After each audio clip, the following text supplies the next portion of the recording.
We're gonna start right now. Our first storyteller, our first performer has skydived, bungee jumped, learned to unicycle, and swam with the sharks, but still has never admitted to her college best friend that she blew up their friendship because she was secretly in love with her.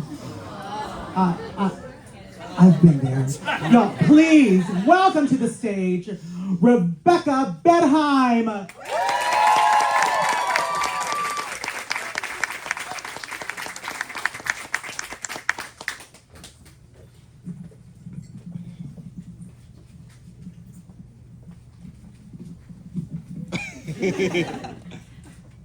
Wearing platforms. Thank you. This is Thanksgiving shrimp, Passover orange. What is the worst Thanksgiving vibe? I give you November 2016. My sister's playlist was alternating between I Love Cheap Thrills, the Hamilton soundtrack, and the Chainsmokers, as we waited for our relatives to arrive from Boston, New York, and what should be crowned the most neurotic town in America, Greenwich, Connecticut. I knew some people would get this would be my first time seeing my family since I came out as a lesbian to mixed reviews. As in, my parents told me it was probably a phase, that it was weird, and that I shouldn't tell anyone. But of course, I posted all about it in a dramatic black and white Instagram post. And of course, a screenshot of this post made it into the extended family email chain.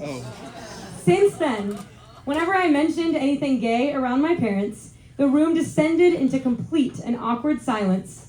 A silence I was hoping not to experience with all 14 members of my extended family.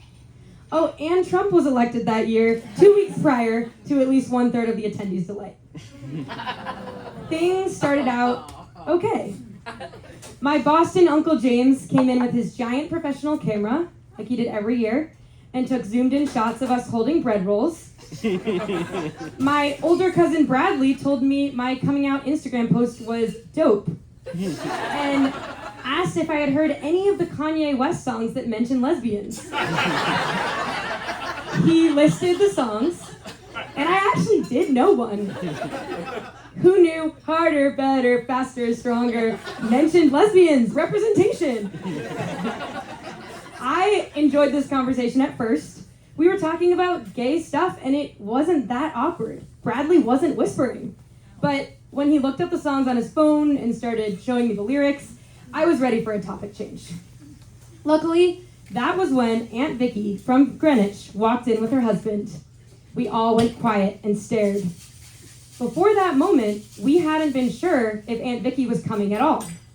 See, she had made it very clear that she wanted to be the one to host Thanksgiving dinner. She had hosted it the last 2 years since my grandpa died. The first year, she told everyone not to bring anything. She was excited to cook. My parents, knowing Aunt Vicky has never cooked, brought their marshmallow and sweet potato specialty, and my sisters and I made Annie's mac and cheese, our favorite. When we got there, a staff of 10 greeted us at her door and whisked away our dishes, never to be seen again.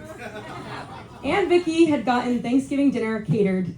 There were more servers than family members. The year after, she promised she really would cook this time. Still, my dad and his brother made sure everyone brought a side just in case. As we arrived, dishes in hand, she told us the stress had been too much, and we would instead be going out to dinner. It was better than the catering situation, but I was still sad about the mac and cheese. After a few loops around the closed restaurants in the Greenwich Town Center, we settled on her country club, and my family was thereby awarded the honor of hosting the next Thanksgiving. Aunt Vicky was not happy about this, but she had come. The other reason everyone was staring at her was because she was carrying a full-sized cooler of what we soon found out were approximately 150 shrimp. For 15 people. They're the best shrimp in Greenwich, Aunt Vicky said proudly. I wish I could do a really good Jewish aunt voice, but I don't have it in it. Shrimp at Thanksgiving? I heard my mom whisper to my dad, "No one eats shrimp at Thanksgiving." You've never had shrimp at Thanksgiving, have you? This was the exact tone of voice that she used when I told her I was gay. That couldn't be true, could it? Lots of people think they might be gay for a bit and then change their mind, right? You've never had shrimp at Thanksgiving, have you? But when it came to the shrimp, my mom was somewhat right. She took the cooler and filled a bowl with shrimp, but no one touched them at first.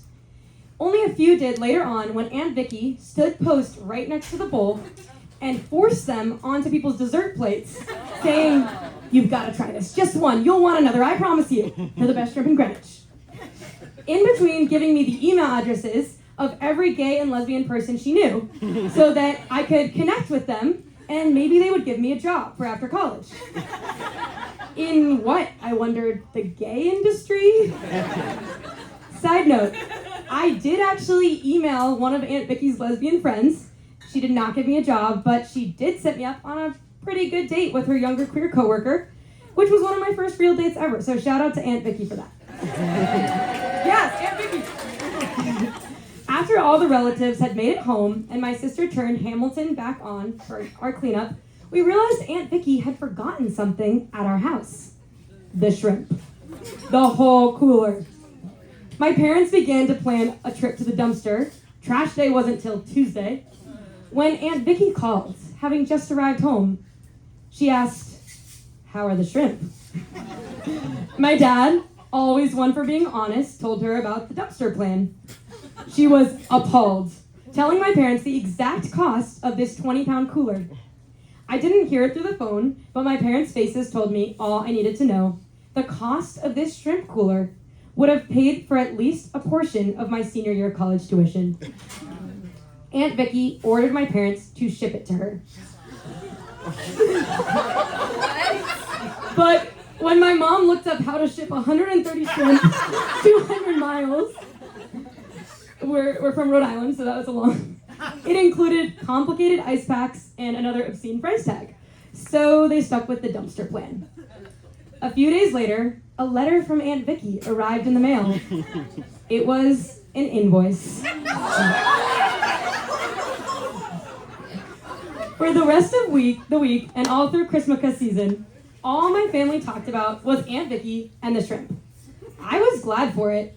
It meant we didn't have to talk about my coming out, and I also didn't have to be sad about how intently they were avoiding the subject. Of course we weren't talking about it. The Aunt Vicky shrimp situation was far more pressing. Plus, I liked learning more about her. One of the craziest and saddest stories my dad told me was about their cousins. Growing up, my dad and his family had been super close with their first cousins, 3 girls. Barb, the oldest, Jane, the middle child, who was Aunt Vicky's age, and Helen, the youngest. Aunt Vicky and Jane were super close all throughout their childhood and teenage years, and Aunt Vicky was the last person to speak to Jane before she died by suicide at 22. To make things even harder, Jane's older sister, Barb, thought Aunt Vicky could have said or done something to prevent Jane's death. She blamed Aunt Vicky and vowed never to speak to her again. Soon, Aunt Vicky and my dad and his brothers, who took her side, were cut off from a whole part of their family. This next part of the story is the one I couldn't believe. About 20 years later, after Aunt Vicky and her husband had moved from New York to Greenwich, Vicky's husband was at the mailbox. He noticed another man around his age and said hi. They started talking, and before long realized their wives were cousins. After 20 years of not speaking, Aunt Vicky had moved directly next door to her nemesis, Barb. It's been another 20 years since then, and stubbornness runs in my family because to this day, they have never spoken to each other and they have never moved. They live side by side, never speaking. And apparently, Barb, as the oldest cousin on that side, hosts a lot of the family events. I've heard some of them from the other side of the fence. Aunt Vicky has to watch as relatives she used to love meet up for parties and funerals and graduations right next door. After hearing that story, it started to make sense to me why it was so important for Aunt Vicky to have Thanksgiving at her house. By that spring, I was still thinking about Aunt Vicky, and I had still not made much headway when it came to discussing my sexuality with my parents. I had hoped to have a girlfriend by then, someone so perfect my parents would forget their fears about me having a hard life and beg me to marry her. But alas, I had not found this mysterious girl in my sorority at my Tennessee college. And I would be going home for my favorite holiday, Passover, alone. One of the reasons I love Passover is because there is so much programming. So much so that there's just not a lot of time for awkward conversations. You read the Haggadah, drink the 4 cups of wine, and you know exactly what to expect. The same thing for thousands of years. Except this year, our host, my neighbor and best friend's mom, Dr. G, had a little surprise. She clinked her glass and motioned to the Seder plate. If you don't celebrate Passover, the Seder plate is a special plate of 6 traditional foods that each have a meaning in the Passover story. There's a roasted egg, a shank bone, and my favorite part of it is a scoop of haroset, which is this delicious mix of chopped apple, nuts, wine, other stuff that's supposed to represent bricks the Jews used to build Egypt. Apparently, the first Seder plate was made in the 3rd century, and it's been the same ever since. Except this year, Dr. G had something to add. She pulled it from behind her for a big reveal. It was a huge, ripe orange. She said, "I heard that a rabbi once said, a woman belongs at the bima as much as an orange belongs on the Seder plate. So I'm putting this orange here to represent all Jewish women and how we belong anywhere we want to belong." And she's a single mom and a doctor, so this meant this is something that's her big thing. She put it on the plate. Everyone cheered, and I kept looking at it, thinking how pretty and cool it looked, how it brightened the whole plate. When I went to the bathroom, I Googled to see if it was actually a thing or something she made up. And I saw that it actually originated in the 1980s to honor Jewish gays and lesbians, and then later came to honor all marginalized groups having a special place in Judaism. The more I learned about it, the cooler I thought it was. On the way home, my mom said she wanted to put an orange on our Seder plate next time, and my dad agreed. It made me think back to Aunt Vicky's cooler and wonder, why were shrimp on Thanksgiving so strange, such a problem, and a Passover orange was celebrated? I realized that maybe it was about the story. How learning about Aunt Vicky's feud helped me understand why not getting to host Thanksgiving made her mad enough to send an invoice for 20 pounds of shrimp. How Dr. G's quick explanation made the orange look beautiful to me instead of super out of place. I had told my parents I was a lesbian, but I hadn't given them the story. I hadn't told them about my crush on my 4th grade teacher, how I'd hide in the bathroom when we had to change for middle school gym, how amazing it was to fall for my best friend in college, or how far and hard the crash was after our friendship breakup. I hadn't told them how excited I was to one day have a girlfriend and get to experience the kind of love that they had. I'd only given them a label. Of course they wanted to drive my lesbianism to the dumpster. So over the course of that year, no matter how awkward it felt, I started to tell them the story, bit by bit.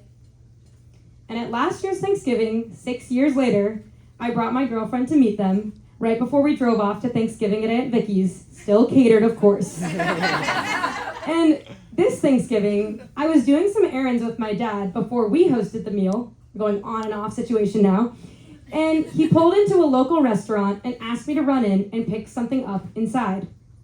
It was a heavy bag of Thanksgiving shrimp.